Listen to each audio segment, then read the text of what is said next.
Howdy, Ken Cook here with another edition of our Growth Prep Talks. I am super excited to be joined by Tom Eshelman of Chicago Pneumatic, and you are the president of the North America Compressor Division. Is that accurate? That is correct. Excellent. And it's nice to be here, Ken. Thank you so much. I am beyond excited. Good. So tell me a little bit about who you are and what the compressor division of Chicago Pneumatic does. I became president of Chicago Pneumatic Compressors North America a year ago.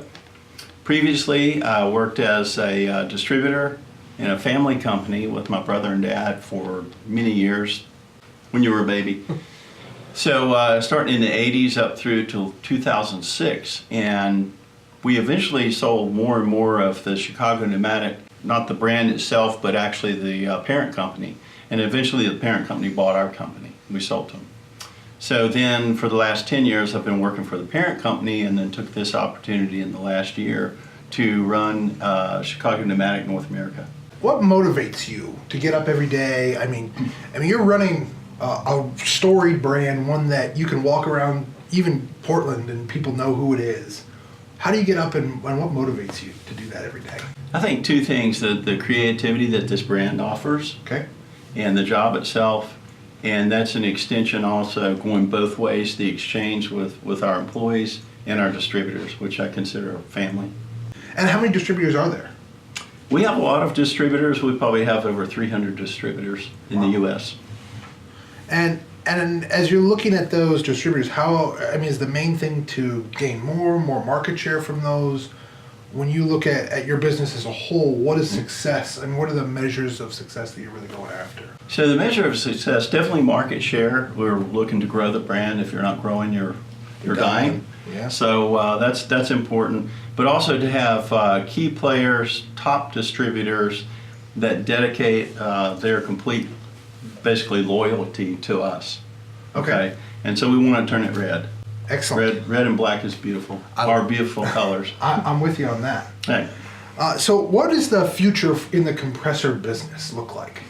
I think the future is oriented towards more, as far as like not necessarily remote control, but more high-level control to where and efficiency. So, for example, a compressor room has several compressors.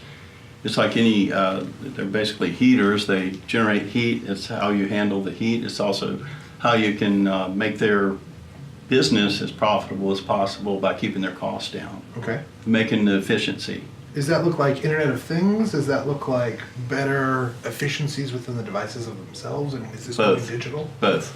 Absolutely going digital. Okay. We just hired a marketing manager to look into that communications and branding, and the digital is the driving force, I think, for us. Okay.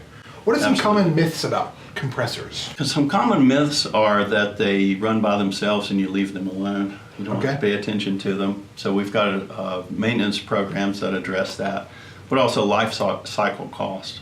You can invest in good maintenance programs and save lots of money in the long run. What makes the Chicago Pneumatic compressor line unique versus other things out there?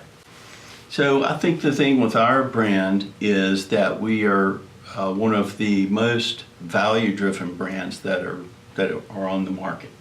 So the amount of technology that a customer gets when they buy our brand is huge. Okay. And then they get a business, which is our business, how we run it. We're efficient and we're very easy to work with. Okay. I constantly get that from the day I stepped into this job. Talking to distributors, you're easy to do business with. We've done it with other suppliers. We like working with you. You make it easy. Excellent. So what are the main performance indicators that you guys really look at from a president's role to say, hey, my business is running well? Competence is a big thing. So when we have our distributors, they know compressors, but we want them to know our compressor. We want them to experience the ease of the compressor running and have satisfied customers. So one way that we do that is we measure the speed of our response time.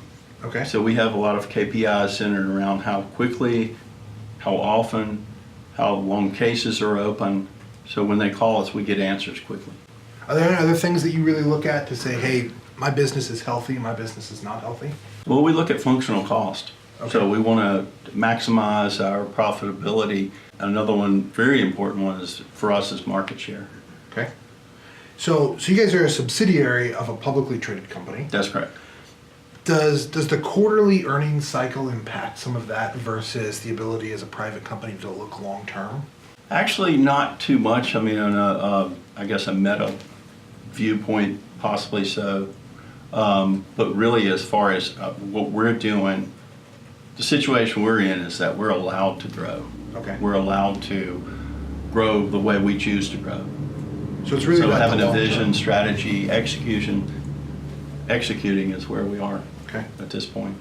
That's a real advantage, I imagine. It is. It is. Versus that quarterly. Absolutely. Yeah. It's a big advantage. Also, we answer to our customers. We also answer to the divisions that we're part of in the company at large. But by the same token, we're allowed to do things our way, and that's very important. That's one of the reasons I took the job. Really? Yes. Just that level of freedom. The freedom until the results, Tom. You have to produce. Yeah. So that's part of it. But yes, definitely. Okay. Would you say that you guys are data driven? So for me, it's very important because I think it's the results. The data, the answers in the data, but really the answers are in the customers. They're in people, but people are what create the numbers. Yeah. So So talking about people, how do you judge customer satisfaction? we have what's called Net Promoter Score. So we do a score. It has to be a high level score. It's basically the key question is, would you recommend us, Okay. our services, equipment, doing business with us to your best friend? And you're targeting a certain percentage with that, I assume? Yes, definitely. Over 50%. I mean, it grows every year. It's the way the scoring is a little bit different. When I say it's 50%, we're targeting basically 9s and 10s. Right. So they're detractors. That's the middle range they throw out. Detractors are 1 through 4. 9 and 10 are promoters. Promoters minus the other, you get your score. So talk to me a little bit about how it is that you're establishing culture. I mean, you've been in this role for a year now. Mm-hmm. How do you establish both a culture of success, but also team cohesion? So the success, I mean, there's always, I think when somebody starts a new job, a new role, a new mission, one of the things is to take the culture, understand the culture that exists to begin with. I'm not here to just change the culture, but one thing that does drive me is transparency. I want everything out in the open. If we're all aiming for the same thing, we all know what it is, and we all have the same strategy, we all have the same individual ways of executing that strategy, everybody knows what we're doing, then the only missing ingredient is the passion, which gets back to the people. Yeah.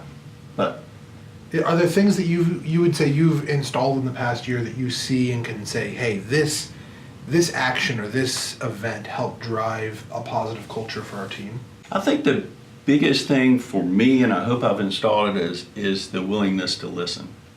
If I don't listen to customers and employees, but employees is huge.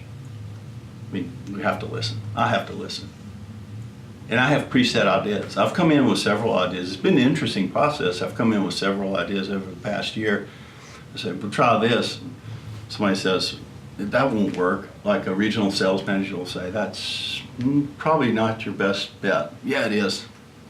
I'm pushing ahead. But then I come back and find out, hey, you were right. But it's interesting. That's a good process to go through. So look at how I was viewing it, what changed me, and then what's the best way to do it. How do you solicit that kind of feedback from your team? Ask questions, and we're actually in the process of, we're going to have a management meeting. We have some core managers, 5 core managers. We're going to have a meeting next week, and then the week after that, present the vision to our employees. We've done it, but I think we need to redo it, and we haven't done it in the way that we're talking about. So we want to open things up. Then, our employees to look at the numbers, to look at what we're dealing with, the issues, the challenges, how the businesses balance each other. Excellent. When you're looking at that culture piece, how does that then meld with that data-driven side of you? I mean, are you managing by numbers as so many people do, or is it managing by direction? What does that really look like for you? Like our core management team and all the employees really is listening so that I know what the key drivers are. If we know the key drivers, for instance, if I set up a key driver and the people in the field or at the desk doing their job, they don't agree with what that driver is, they're not invested in it. Mm-hmm. I have to find out from them. I can disagree with them, but at least they want to be heard. Right. So at the end of the day, they really are familiar, coming in new to the business. A lot of our employees have been with the business. They understand the customers. They understand their maybe slice of the pie. Mm-hmm. So just listening and incorporating that. And then coming up with the driver. I think sometimes the exact driver is not as important as it is to have a driver. Okay. Have KPIs that you measure. You can even change them over time. I've considered in some circumstances coming in and say, okay, you got one driver for the next 3 months, one number, or one, whatever that driver is. Yeah. Let's just focus on that. We'll add a second one in 3 months. That makes a lot of sense. Focus is a problem. So Can be a problem, I should say. With that though, I mean, you inherited a team. It's not like the role where I'm in, where I've hired everybody who's on the team. Right.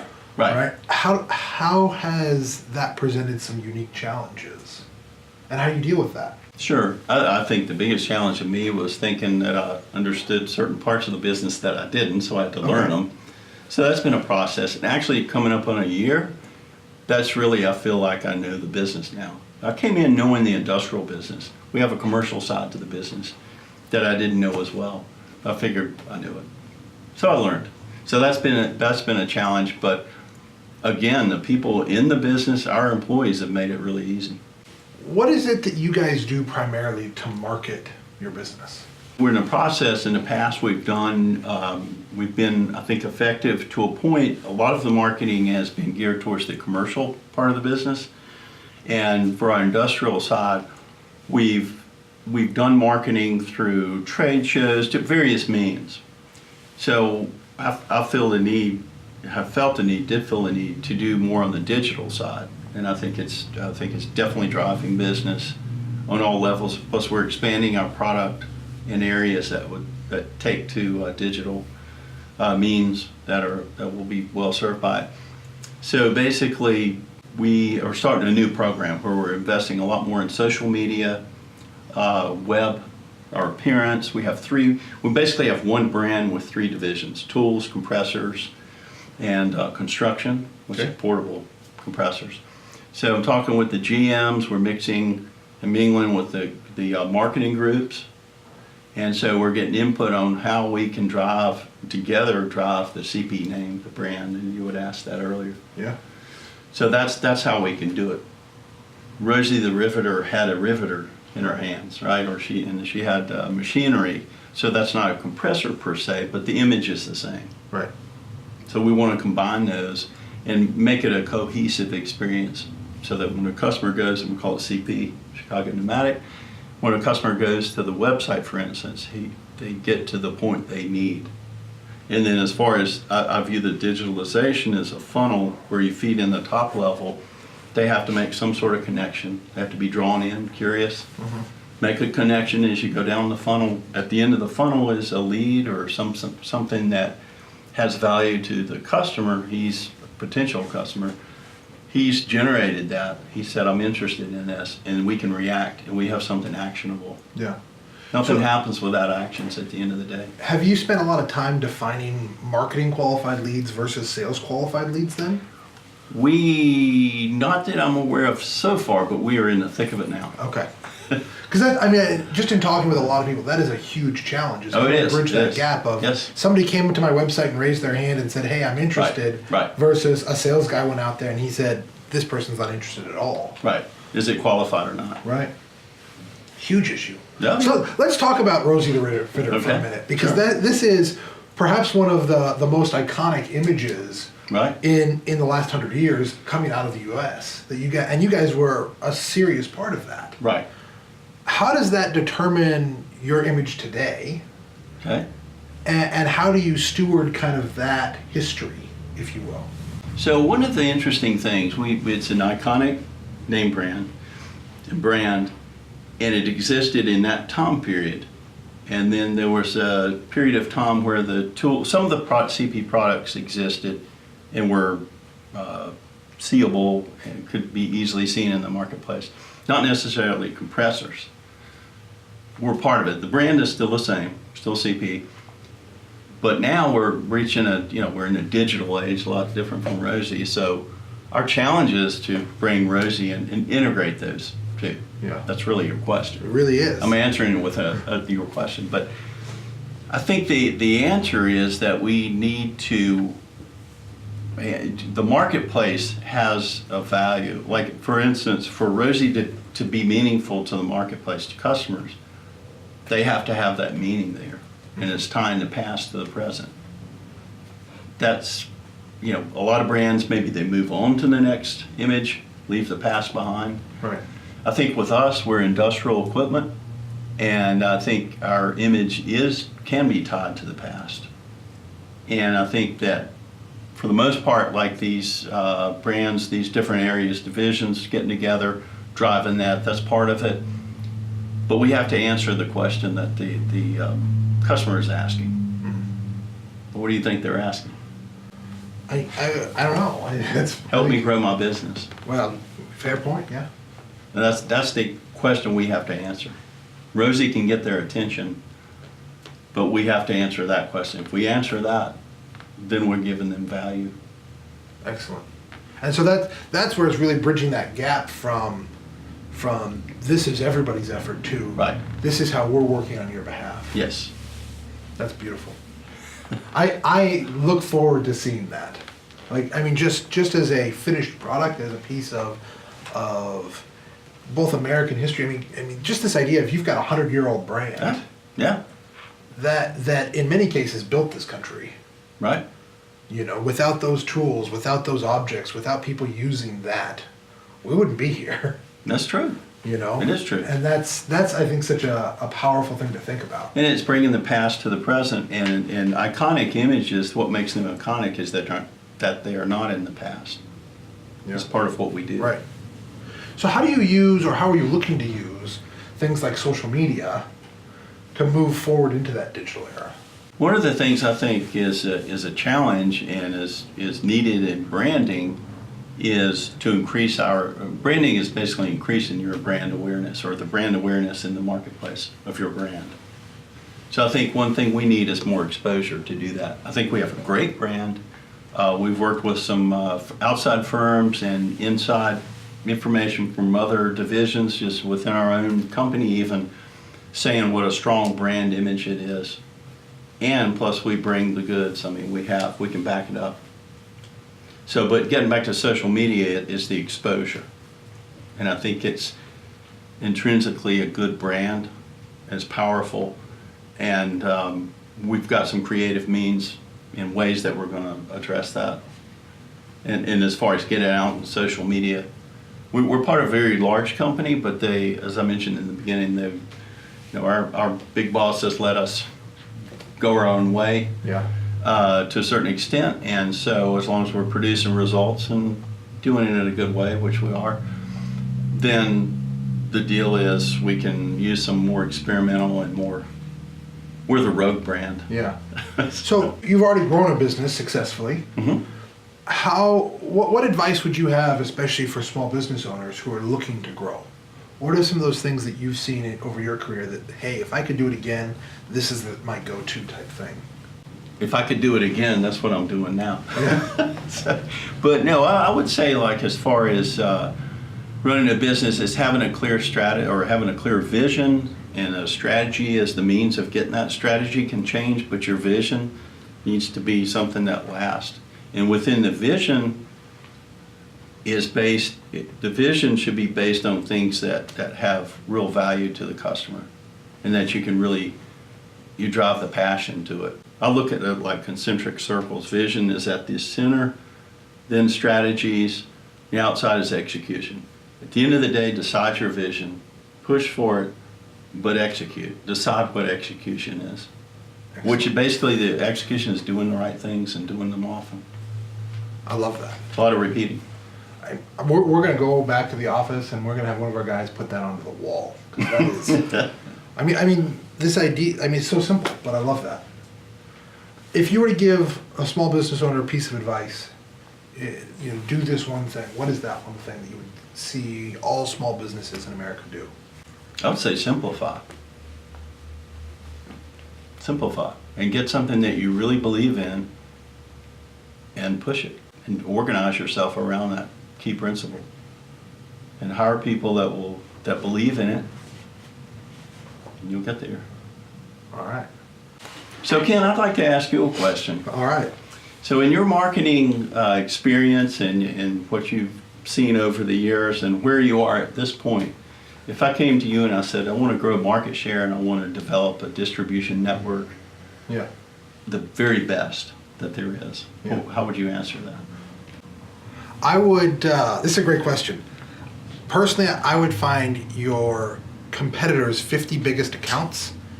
I would put that list down. I would give those names, contact information to all of my salespeople, and we would generate specific messaging for each of those accounts. So that we would individually, right? So we would take all of our salespeople and say, look, if we know that it's Bob's Compressors and they're selling 90% of our other brand and they're doing $5 million a year, and we want to flip that to 90% of us at $10 million a year, right? We're gonna go directly at it. We're gonna find out who those people are, what motivates them, what moves them. What do we have to do to get in front of them? What do we have to do to sit down with them on a regular basis? How do we understand them and their business? And how do we go to them with an offer that they really can't refuse? Excellent. So that also answers, I guess, the problem with developing vision strategies. Sometimes it's applied across the whole market. Right. That's going maybe regionally, competitively. Yeah. Well, so going after the top. I see so many marketing campaigns, shall we say, that are targeted at blanket exposure, but are not targeted at individuals. I really think that as one of the big strengths of digital, one of the big strengths of the internet today is you can go after an individual. I can send a video, literally a postcard with a camera phone screen in it to an individual for less than $50. Right. And I can blow that person's mind, and I can give them a video message that they're going to hear tomorrow, right? We've seen crazy things like put a cell phone in a box and have a courier deliver it to them, have the courier text you and call them right as the courier drops it on their desk. You want to make them feel like James Bond? You just did. Right. Right? And who aren't they going to tell about this? When it's Chicago Pneumatic on the other line, now they're saying, you will not believe what happened to me today. And they're telling everybody about how Chicago Pneumatic did this and cares about them and is thinking about them personally. It's so much more than, hey, we're going to send you a nice bottle of wine. Right. It's, I really care about who you are and I want your attention because I value you. So it's a matter of doing the research to find that right person and then expanding the payback. I mean, the exposure afterwards. Exactly. So I'll give you a great example. My brother-in-law is a vice president at George Fox University. He grew up in Eugene, right? He has 2 children. You think that, and they're huge Oregon Duck fans. You think if I got matching jerseys for him and his son and sent those to his office with a note that said, hey, I hope you guys enjoy the next game with a pair of tickets, right? Customized jerseys, etc., and then called them, right? Left contact information, etc., right? That I'm not getting an appointment, right? But how often are we so focused on everyone needs to know that who we are versus this one major account needs to know who I am? Yeah. And so it's a different approach. It's a different thought process within marketing. Sure.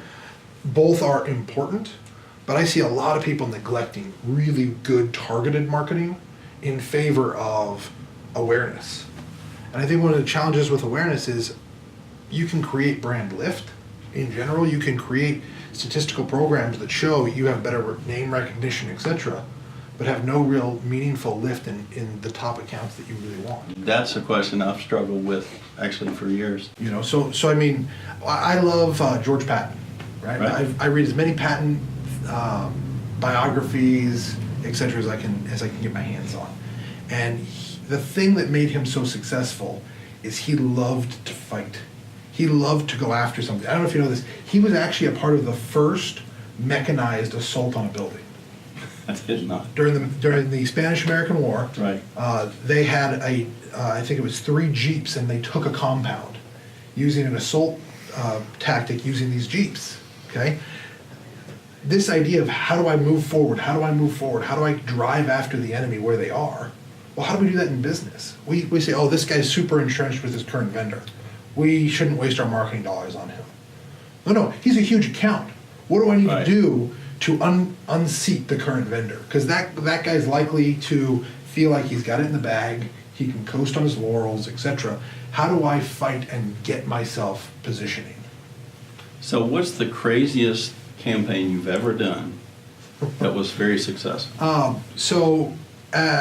I used to sell higher end product, and at one point we hired a private investigator to research a prospect, and we spent a fair amount of money to learn a very, very specific thing about this prospect, and we mailed that to him along with a follow-up from the salesperson the next day, and I think we signed that within about 2.5 weeks. But it was because we probably spent $4,000 on a PI to learn everything we could about this guy, to figure out what motivated him. So that when you understand, here's what he likes, here's what he dislikes, etc., you can speak right as if you'd been friends for years. Also, you have to know how their organization makes decisions. Right. Well, I mean, that's a huge part of it, and that's where bigger versus smaller. But I see so many, I mean, there's a lot of salespeople who do really well skipping over the organizational layers, going straight to the top, and then getting referred down. I would always rather have a referral down than a referral up. And this has been a marketing nugget by Prepared Marketing. So I wanted to mention, please visit us at our LinkedIn site at CP Compressors on LinkedIn and also Instagram. Please follow us. You won't regret it.